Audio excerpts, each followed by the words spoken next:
नमस्कार, live news 24x7 में आपका स्वागत है। मैं हूं आरिफ राजू। आइए आपको दिखाते हैं प्रयागराज की खबरों को जो दिन भर रही सुर्खियों में। Speed news. प्रयागराज के जिलाधिकारी रविंद्र कुमार मंदार की अध्यक्षता में सोमवार को इलाहाबाद मेडिकल एसोसिएशन हॉल में अंतर विभागीय कन्वर्जेंस के कार्यों के संपादन में समन्वय स्थापित करने के संबंध में बैठक और कार्यशाला का आयोजन किया गया।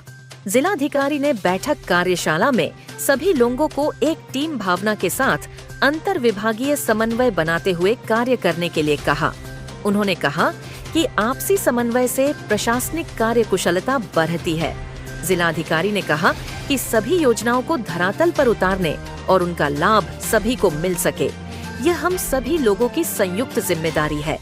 वहीं जिलाधिकारी ने कार्यशाला में सभी एसडीएम और संबंधित अधिकारियों से ग्राम सभाओं में पंचायत भवन, सामुदायिक शौचालय, ग्रामीण क्षेत्र में सॉलिड लिक्विड वेस्ट मैनेजमेंट के लिए आरआरसी सेंटर और अन्य सरकारी भवनों के निर्माण हेतु 3 दिनों में जमीन चिन्हित कर उपलब्ध कराने के लिए कहा। उन्होंने पीएम कुसुम योजना के तहत ज्यादा से ज्यादा घरों में सोलर सिस्टम लगवाए जाने और लोगों को प्रेरित करने के लिए कहा है। इसके अलावा जिलाधिकारी ने कई अहम मुद्दों पर भी दिशा निर्देश दिया है। देखिए, ये मेरी प्रारंभिक बैठक थी जनपद में ज्वाइन करने के बाद में, जितने हमारे सभी 23 ब्लॉक के सचिव और सभी हमारी 8 तहसीलों के लेखपाल सहित उनके पूरे के सभी अधिकारी, चाहे वो आरआई हों, चाहे वो नायब तहसीलदार हो, एसडीएम हो, बीडीओ हैं, बीडीओ पंचायत, और उन सभी लोगों को मैंने यहाँ पे आमंत्रित किया था और सभी जिला स्तरीय अधिकारी भी, सभी विभागों के लोग यहाँ पर थे और हमने बहुत डिटेल में जो सरकार की प्राथमिकताएं हैं उनके बारे में चर्चा की है। सबसे जो महत्वपूर्ण प्राथमिकता माननीय मुख्यमंत्री जी की जन शिकायतों का निस्तारण है।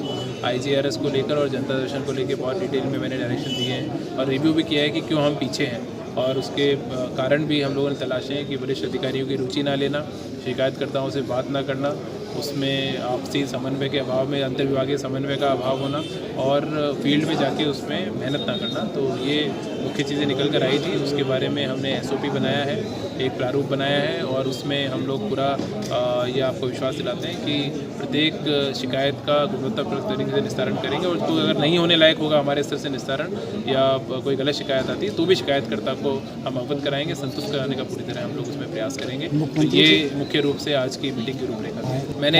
मैंने ये निर्देश दिया है कि बहुत सारे जो लाभार्थी पर योजनाएं होती हैं, जैसे अब हाल ही में प्रधानमंत्री आवास योजना का सर्वे शुरू होगा, शहरी क्षेत्रों में सर्वे शुरू होगा, अगर आयुष्मान कार्ड बनते हैं, राशन कार्ड बनते हैं तो बहुत सारे दलाल उसमें सक्रिय हो जाते हैं, जिसके कारण आम जनमानस को बहुत उसका प्रभाव होता है और भ्रष्टाचार की बहुत सारी शिकायतें भी आती हैं। तो हमारा कोई शासकीय कर्मचारी उसमें संलिप्त ना हो, कोई कॉकस इस तरीके का ना बने, उसके लिए मैंने उनको बताया है। और साथ साथ आम जनमानस से जब हम मिलते हैं या फ़ोन लोग करते हैं तो उसमें हम लोग ऐसे जो लोग ठग टाइप के जो लोग सक्रिय हैं उनको भी हम लोग पकड़ने के लिए लगातार टीम्स के माध्यम से दबिश दिलवाएंगे, लेकिन कहीं भी आम जनमानस को असुविधा ना हो।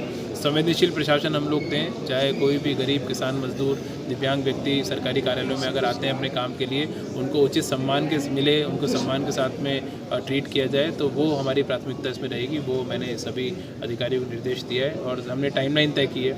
20 तारीख तक कुछ चीज़ों के लिए समय दिया है। 2 नवंबर तक, दिवाली तक सभी कार्यालयों में बेहतर व्यवस्था हो जाए, टूटे हुए फर्नीचर ना हो, टॉयलेट्स अच्छे हो जाएं, पेयजल की व्यवस्था हो, लोगों के बैठने के लिए उचित स्थान हो, तो उसके लिए निर्देश दिए हैं। तो मुझे विश्वास है कि हमें सभी कर्मचारियों ने गंभीरता से सुना है, अधिकारियों ने गंभीरता से सुना है और वो खरा उतरेंगे।